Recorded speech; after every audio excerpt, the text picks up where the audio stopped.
I'm DJ Lady Jock from Music My Way 88.1, and I have with me, as we would say, the double exposure, as Big Brother would say, Walter and Scotty from the Whispers. How are you guys? Hey, how you doing? How you doing? Thank y'all so much for having us.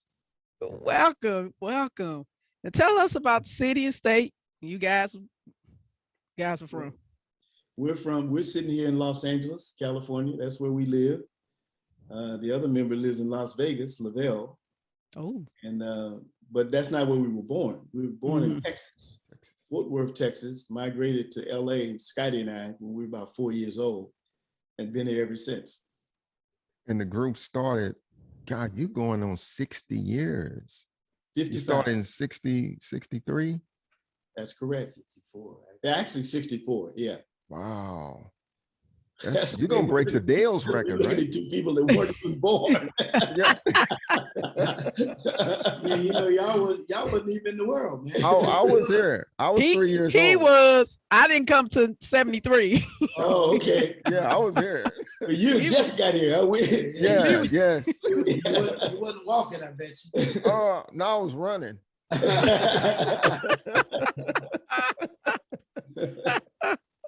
Wow.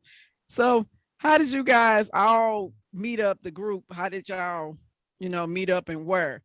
And I'm gonna ask this question. Marcus Hudson, is he from St. Louis? Yes. He was born in St. Louis. Yeah. Okay. Yeah, he was born in St. Louis, but like us, raised in LA. Okay. Yeah, but we met as a result of a disc jockey. We all went to high school and junior high school together. Wow. But there was a famous disc jockey, just like you guys, DJ, big time DJ, and his name was Hunter Hancock, and he would go to high schools and put on talent shows. And we were at one of the talent shows, and we first started actually competing as the Scott twins, me and Scotty. And there was this other vocal group there called the Eden Trio. They were performing as their group. But while we were waiting to do his show, to do our respective acts, now this is in the early 60s. This is the days of the Temptations and, the stand-up vocal group, all of that was popular. So we was kind of harmonizing backstage, waiting to go on and do our acts. And we liked what we heard. So we said, after this talent show, hey, let's put this together, the two of us and the three of y'all. And that's how the Whispers was born, right there, early 60s. I want to ask him about this new song. It's been too long. It's been too long. Okay, okay. I know it's a remake from Al Johnson. Al Johnson, yeah. I'm back for more. Al Johnson. Yeah. So you're familiar with Al Johnson, huh? Yeah, because we just did. I remember the song, playing it when I was in my teen years, but we just a couple weeks ago did an interview with Shirley Jones. Oh, wow. And the Jones girl sung background on I'm Back for More. As a remake, it's like, but you put your twist on it, Yeah. That Whispers twist. Yeah, no it's question. Like, it's nice. It's nice. We both are playing it, of course. Thank you so much. Appreciate it. Thank you so much. Man. Appreciate that. We're getting great feedback on the song as well. Yeah. Well, we're big fans. We produced it, but it was written, as you say, by Al Johnson, who was actually the original lead singer of a stand-up vocal group called the Unifics. Right. Court of Love. That's exactly right. Yeah, before my time. Did his homework, boy. Go ahead, Wiz. That's why he the Wiz. Hey, Wiz ain't no joke. He's a joke. We know his stuff. Oh yeah, that's why he's the Wiz. No, I love getting my information from him because he digs and it makes me grow even bigger and bigger. That's impressive, for a young guy, because we do strictly old school music. So it's great when we run into young people that are thoroughly familiar with the old school. I mean, if you know the Unifics and Al Johnson, that means that you know old school music. You know what I'm saying? You know what? Let me take this opportunity to say this to both of y'all too, because it's very important. It's really, we've been here going on 56 years. And the biggest reason for that is because of people like yourself. Whether you want to admit it or not, you guys have helped keeping us when I say alive, I mean the music, not just the Whispers, old school music, period. You guys are far and few between. We do not take it for granted. So when you give us this opportunity to let us use your platform, man, I can't think of no words to say to you how important that is to us and how much we appreciate it. We thank you so much. Well, thank you. Double A. Thank you. I'm gonna say thank you, but like Smokey Yes. Robinson would say, that's back at you. That's right. I was watching a video on Instagram and it was a band. I played in a marching band my junior high and senior high school days. They were playing, I think it was Prairie A&M University. They were playing one of your biggest hits. In the Mood. In the Mood. Wow, man, that is you know what a feeling that is? Let me tell you, that's great.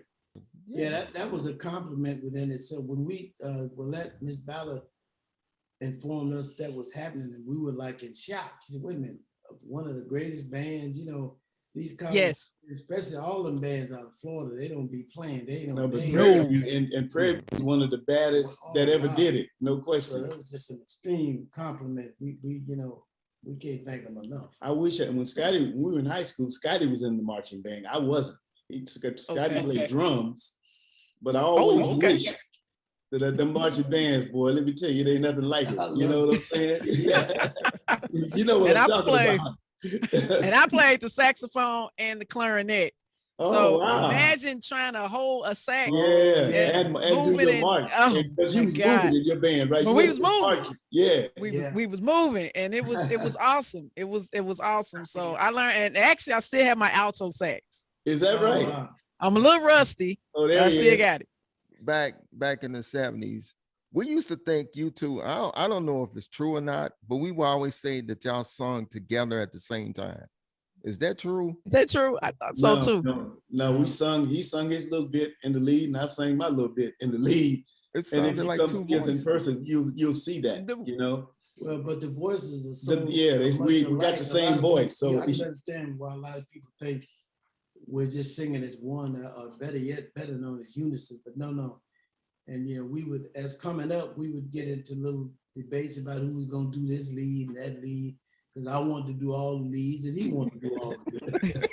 And so we ended up cutting them up. You know what? So we're gonna be honest, not used to. We still do that. To this day. Exactly. Yeah, buddy. When the music is, when it blesses you, boy, you want to do the whole song and you get greedy. But you can't do that when you got a lead singer that's your twin brother. Leaveil, tell us how you met these guys. Oh, man, wow, that's a long story, but I'll give you the abbreviated part. I used to go and see the Whispers. A young lady by the name of Cookie, a good friend of mine, she took me to see the Whispers for the first time. And I saw them on stage, and I was just blown away by not only their singing, but they used to do a lot of acrobatics, splits and cartwheels and a whole bunch of other crazy stuff. And at that point, wow. Yeah, they were flying in the air, and it was just nuts when I saw it, because they did their show, and then at the end of the show, they did this whole gymnastic kind of act at the end before they left, and I was like, oh my God, these guys are, ridiculously bad, because most guys just sing and they do the routines and they leave the stage. Right. Well, at that point, I said, I got to meet these guys. I got to and so one day they were in LA, and at that time I was with another young lady that later became my wife, and I ain't gonna lie, she was on a scale of 1 to 10, she was a 10. So I knew just being with her, it was gonna get me backstage. So I kind of used her to get backstage to meet them, and it was funny. We all talked and everything. But Scotty and I have a love for cars. So that was my connection with him. And because of our love for cars, we grew really close together. So whenever at that time, he was living in the Bay. So whenever he came to LA, I told him, I said, man, call me. I'll come get you from the airport, man. We can hang out and I'll take you wherever you need to go. And he did that, and we became good friends. So I went to one show at the what was it, the Mavericks Flat Yeah, in LA. in LA, and the gentleman who I replaced by the name of Gordy Harmon wasn't at that show. And I said, oh my God, this is my time to maybe try to, because I sing with other vocal groups and stuff. And I said, well, maybe this would be my time to work myself in. And one day I decided, something, I'm on the way back, taking them back to the airport. And I think it was a Smokey Robinson or a Delphonic song came on. And I just, not consciously even thinking about it, because I used to sing in my car all the time, I started singing. He's like, man, you got a beautiful falsetto. I said, oh man, I said, thank you, and didn't think any more about it. But when Gordy left, Scotty thought about it, and he went back to the guys and said, this guy's got a great falsetto. We could use him. He's clean. Wear Ivy League. I was dressed in Ivy League with V-neck sweaters. I didn't ever drink, didn't do drugs, none of that kind of stuff. So I fit well in what their morals were about. And then, but Nicholas Caldwell was my biggest person I had. Yeah, he was, but he became my biggest fan. We became really, really close, because he's like, yeah, he can sing, but he can't dance. So it took me a year to teach him how to dance. And so he took me on, and for a year, I trained before I even walked on the stage with him. And it's been 48 years later, here I am. Nicholas was, I watched videotapes of y'all concerts. Y'all, I would love to see y'all two with the Pips, because y'all be moving. Oh yeah. That's funny, Wiz, that you say that, because the guy that ended up being our manager, he asked to have a meeting with us, and that's the way he described us. He said, I think you guys, that time, he said he thought we could be the next Gladys Knight and the Pips, but only let him manage us. Wow. And he went on to become our manager, and of course the owner of Solar Records, which we signed with. But back in the day, like you say, if you watch the videos of all the stand-up vocal groups, of course the Temptations, according to us, was at the top of the mountain. Mm-hmm. But everybody did routines, and everybody was sharp. That's how it was. The competition, I mean, every group tried to kill the next group on stage with what they was doing. But it was friendly, unlike kind of like the youngsters of the day. Oh boy, that's another story. But you're right, absolutely. If you didn't come out and really do a great show, then the next concert you do was going to be empty. So it was very important that you do your thing and rehearse at it, be well rehearsed. So wait a minute, Wiz, we can't add the OJs in that competition. I mean, no, you can put the OJs at the top of the mountain too. No question. I'll give you a little secret. To be honest with you, since you mentioned the OJs, there was 5 of them at that time. Right. Mm-hmm. And even though the Temptations through Berry Gordy and Motown through PR, they were it. But the best group that was doing it back then was the OJs. And that's who we looked at more, even more so than the Pips. I mean, a lot of people compared us to the Pips. But to be honest with you, the 5 OJs was the baddest group I have ever seen in terms of routines, and plus back then, your act was what kept you in the business. We were in the business 10, 12, almost 14 years before we had our first gold album. And if we hadn't had an act, we just wouldn't have been here that long. I mean, what kept us alive was going on the road, working in the chitlin circuit, something y'all probably never heard of. We have. I wasn't here, so I know. But the good thing about that is you learned your craft in that circuit. And that's really what, until Andy B came along in 1980, we had come close, but never no cigar. When 1980 happened, looked like God said, okay, we're gonna finally pay them their dues. And everything just went through the roof. But up until that point, it was people like the Whispers, OJs, Temptations, having a hell of an act is what actually kept us in the business. Yeah, that's what you young people say. I tell you, well, you know what? That's what we call it. We call it, it's R&B, Right. And you know what? I love hip hop too, because hip hop has this way of coming forward, and it is here. it is today. Mhm. But we've always thought it was important to stay who we are. We sing R&B, rhythm, and blues. That's what we do. Sure. That's what the OJs do. That's what the Temptations do. That's what the Dramatics do. We just performed with them this past week. So, and I think all the young people who admire us, I think that's one of the reasons, because we tend to be who we are. You know, we're not hip hop. We don't try to be hip hop. This latest song, if you listen to it, you know it's the Whispers. That's the way we sing. Yeah. You know, and that's how we feel about that. It's very important that we be who we are. Because you're coming from a soul perspective. Absolutely. And that makes the difference. And I compare, you know, with your style of music compared to today's R&B singers, is this element of soul missing, whether it's the voice or the instrumentation, because they're not using live instruments. Right. That's true. You know, so that makes the difference, you know. Yeah. We won't hear no more Al Greens and all of that, you know. No, I agree. Willie Mitchell's and is gone. Yeah. Well, And you know what's so funny about that? Technology is almost as good as it is. It kind of works to the detriment, because the young people that do music today, because of the technology, they can use so much of it to make the music false. They can make you sound like you can sing. You can sing through a vocoder and it corrects all the notes. Well, back in, we didn't have no vocoder. You know, if you come to see our show today, you're gonna see 7 musicians on stage playing instruments.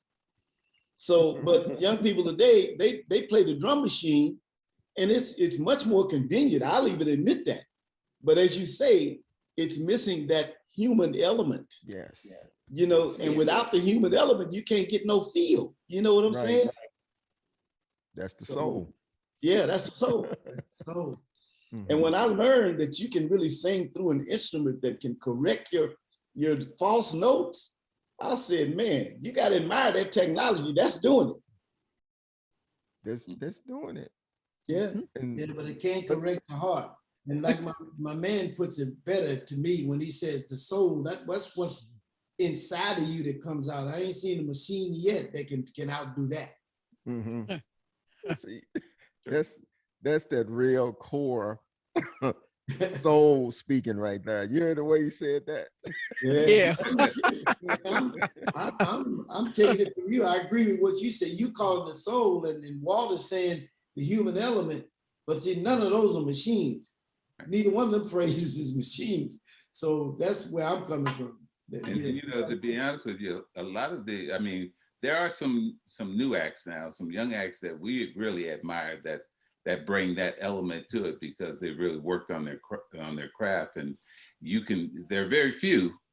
I agree with that part, but there are some out there that we respect immensely. You know, when we listen to, like John Legend or Bruno Mars, or people like I'm sorry, he's not going to be here, R. Kelly. Those kind of people had that soul in their voice. You know what I'm saying? You listen to Joel, Tyrese. Yeah. Well, have it. Jill Scott hair. Jill Scott and all those people. But again, see, they started with it. You still have to add what we talking. When you add that to what they were born with, right? Yeah, you're gonna get a good. But they wasn't born with no drum machine. Right. Right. It don't work like that. Right. Leaveil, you still got those little caps you used to wear back in the day? You keep no, those? Not anymore. Not anymore. Trying to imitate Marvin Gaye, huh? Yeah. With a bald head, you really don't want it. The girls like the bald head more than they like the caps. Be like, why? I used to be like, why you always wear that hat? I said, maybe that's part of the outfit. But it was cool though.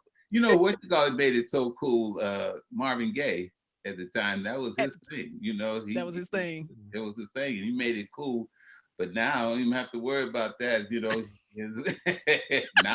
Now Lou Gossett made the bald head cool. Man, who would have thought? Who would have ever thought that a bald head would be called cool? You say Lou Gossett, I'm gonna say Isaac Hayes. There, There yeah. you go. Okay, too. There Yeah. you go, brother. Oh There you man. go. Right on. Yeah. Yeah, buddy. Yeah. Yeah. I'm gonna take it way back to one of y'all hits. And then I saw it on YouTube. I was looking at YouTube, you all Soul Train. Seems like I gotta do wrong. Oh, Oh, wow.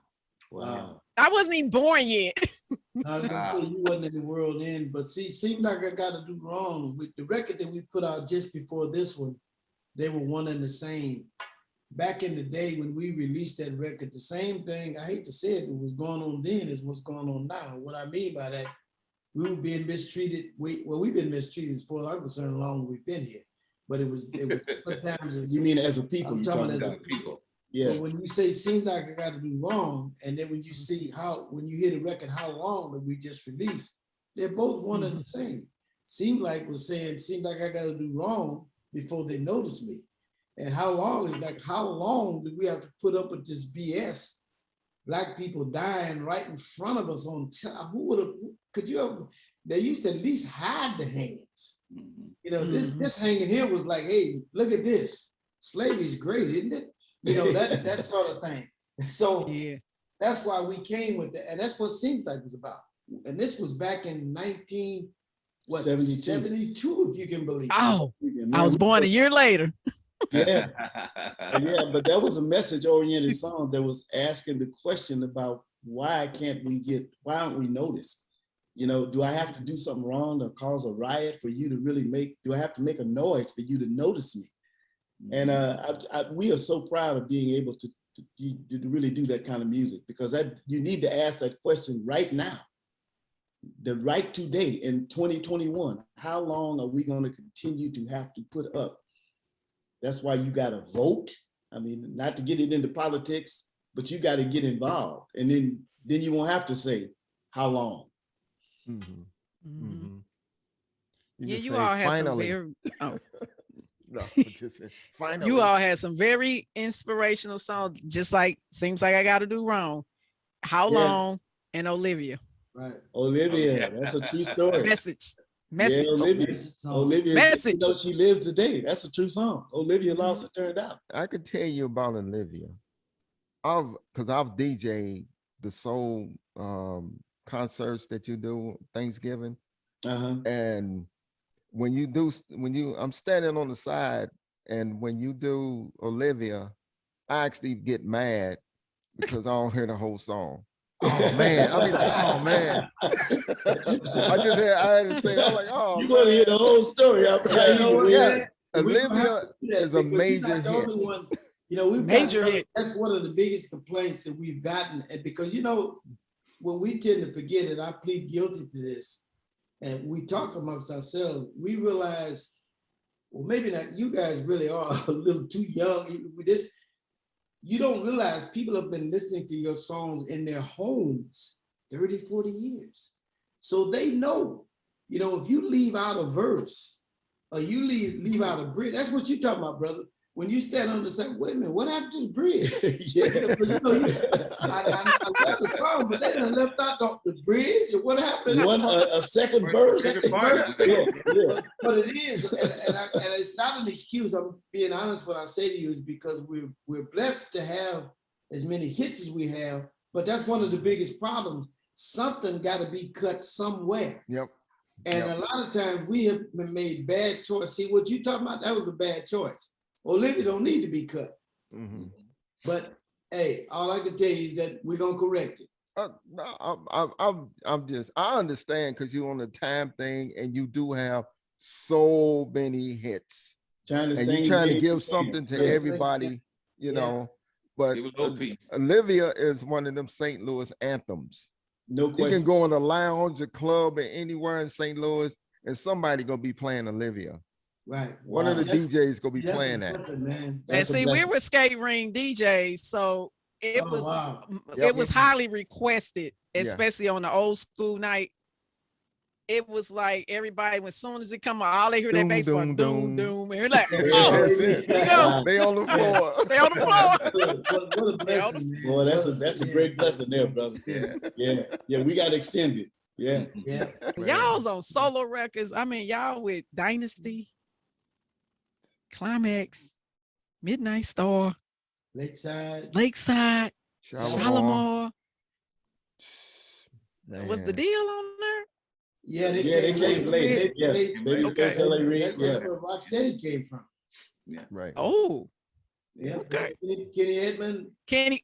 and then L.A. Reid. I mean, you know, Okay. they were members of the deal, and when they first started playing their stuff for us, In the Mood came Mhm. from them. I mean, you know, like you said, it's been a blessing, man. When you look back at it, and I'm always amazed with people as young as y'all when y'all bring these names. I'm saying, how the hell do they even know these people? I'm only 48, so I know Oh, a you a lot. baby. You a Yeah. real I'm baby. still a baby. Yeah, like I I was trying to said, Baby. I was trying to tag along with him and I couldn't. I hear you. Yeah, and brother man here, hey, you know your stuff. I'll be 2 next April. So, Oh man, God's good to you, you brother. know, Yeah, buddy, you yeah. looking good.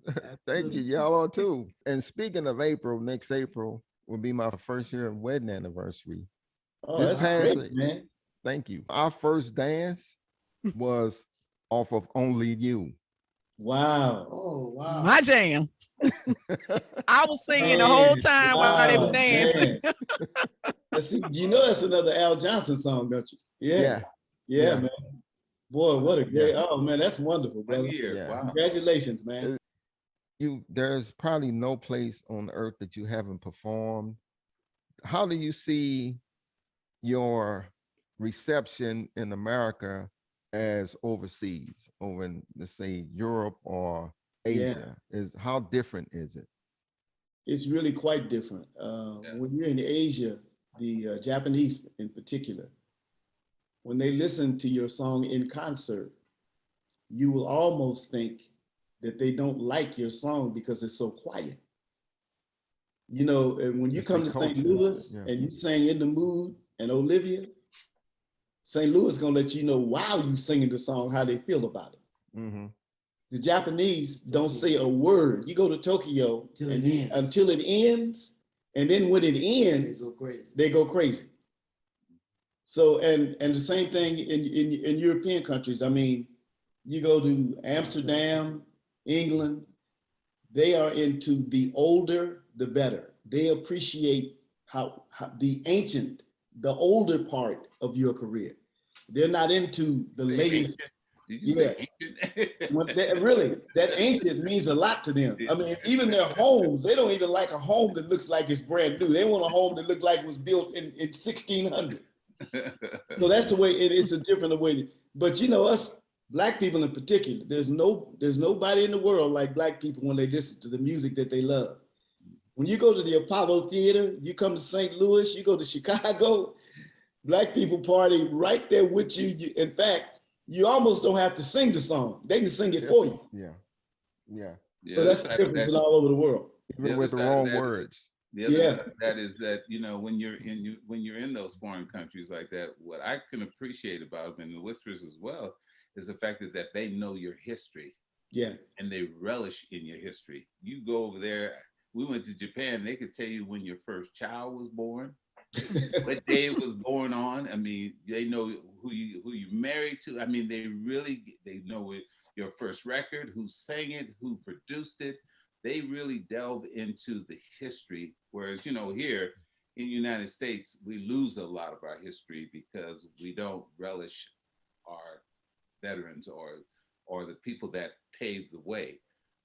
A lot of artists that are you know, old school here will go to Europe or Japan and work there all year round because people still know their history and they love their history. That's the only sad part that I see in the United States. And if we don't wind up relishing in our history, it's going to get away from us. And it's going to be, that also is going to be taken away from you. When you think about the biggest rapper ever sold records is Eminem, that's scary. Some of the biggest uh, groups that sold R&B music or white acts, you know. So how do we not relish in our history and think about our history and keep that to the forefront? You know, the Ella Fitzgeralds, the Nat King Coles, the Sarah Vaughan, all of those people paved way for Beyonce, Jay-Z, or, you know, Bruno Mars. Those people, you gotta know your history, because if you don't know where you came from, you're never going to be able to appreciate where you're going. So I say it's the school system in America teaches us how to deal with history, which is, okay, this is what happened, now move on. This is what happened, now move on. So Mhm. everything that comes through it, we so used to passing after we take it, we mold it, we enjoy, embrace it, and then we move on to the next level. Yep. Yeah, In Europe and Asia, they take it and they dissect it, that's right. they They relish study it, They you go know. into it. You're right. Yeah, they really get into it. That's why they end up knowing more about our culture Yeah. than we know about our culture. Yeah. You know, and that's probably why when you say they sit there and they listen and watch, they listen to every sound coming from the band, from the voices, That's the right. movement, Mhm. and then All of it. that determines how much they clap or cheer. That's exactly right. Yeah. You know, they But take it all in. That's exactly all right. in. know, And you know what yeah. was fascinating to me? The first time we went to Tokyo, and like Walt said, they were so quiet. But when you do an interview, like you might do like what we're doing with you guys now, the kind of questions they would ask you is, man, what do you know about the bass player, John, who played on your song? Now, sometimes we didn't know who the hell it was ourselves. You know, I mean, with so many sessions, and not that you, I mean, you know the people. Leon Silvers was a great bass player. Right. He Yes. played the bass lines, and the beat goes on, rocks, you know. But these people could tell you who the guitar player, who was it, the guy on keyboard, some of the Jazz Crusaders, Wilton Felder. They knew these people that were on your record. Yeah. And they wanted to know, ask you about them. Now, some of them you could tell them about, but a lot of them, you know, because they were from different genres. But like you say, that just gives you an indication of how they indie over here. We busy partying. Not that they don't appreciate it. It's just that for some reason they don't get into things like that in this country. Well, like you said, we move on to the next. Yeah, you just move on. Yeah. yeah, we're a fast food group. That's Yeah, that's the we're fast nation. food. That's The yeah. next, yeah. It's all Yeah. about what's next. Yeah. Man, we just honored. I know I am, and I know Lady Jock is too, that we were able to be alive to hear your sound. And Thank I'm you. not saying that because you're on here. I'm saying that because I get a chance to actually tell you this. Thank you. You brother. know, Thank you. fans don't usually get to talk to artists that they actually like or love. You know, we can sit in the stands and clap. We don't really get to talk to you. So I'm saying thank you Oh man, for thank all you, of the brother. music, all of the years, beautiful music, beautiful Yes. lyrics, Yes. voices, just Yes. your stage show. I just want to say that thank you. brother. Thank You know, You couldn't have put it no it's better, been man. 7 We years appreciate old for that. me. Since Yeah. 7 years Both of old, us I'm still a understand. fan. Hey, all we can say is thank you from the bottom. We really mean that from the bottom of my heart. And that's why I was telling you earlier, that's the way we feel about, thank God y'all are still around. Because most these platforms, they don't want to be, I'm gonna just be honest and say, they don't want to be bothered with old school. You know, No. so when we run into people like the two of y'all giving us this opportunity, Yeah. we saying thank you, brother. Hey, you don't know what thank you. No, as Smokey would say, right back at you. you. Yeah. On the double here. You know, it's so I gotta tell you, you go ahead, Leaveil. You know, it's so funny. You brought up that thing about how, you know, you're appreciative of the fact of seeing us and being, you know, and listening to our music and being with us. But people don't know that we appreciate when we look back at our history and realize that we played with Smokey, we played with, you know, with Luther Vandross. We've done stuff with the Temptations, the Miracles, the Delphonics. I mean, the list goes on. To be able to go back in history when we retired, to say I played with some of the greatest artists, Marvin Gaye, you know, to be able to see them and be able to see them firsthand in their prime is this mental history that It's a blessing. yeah, we will never ever lose, because played with those artists, and we're humbled by the fact that we came along. You think you're humbled by it, but we're even more humbled by it because we got to be with those people. And just like you, I was starstruck when I saw, Marvin Gaye for the first time and was on the bill with him. I was like a kid in a candy store. So I know where you're coming from, but like Scotty said, we appreciate the fact that you are trying to keep our history still alive. Well, you are. Yes. Yeah, No Yes, question. sir. You know what? Before we get out of here, I wanted to tell you, to show you, give you a little quick story. I walked into a dressing room in Oakland, California, and my favorite singer of all time, everybody got their different favorite, is Etta James.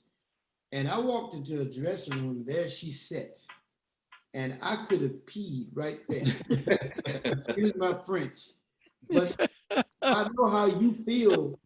Can you imagine, man, a young 18-year-old, and you walk in and there's sit Etta James, as far as I'm concerned, because now we're getting into tone and phrasing and what she did. I looked at it, and I almost couldn't speak.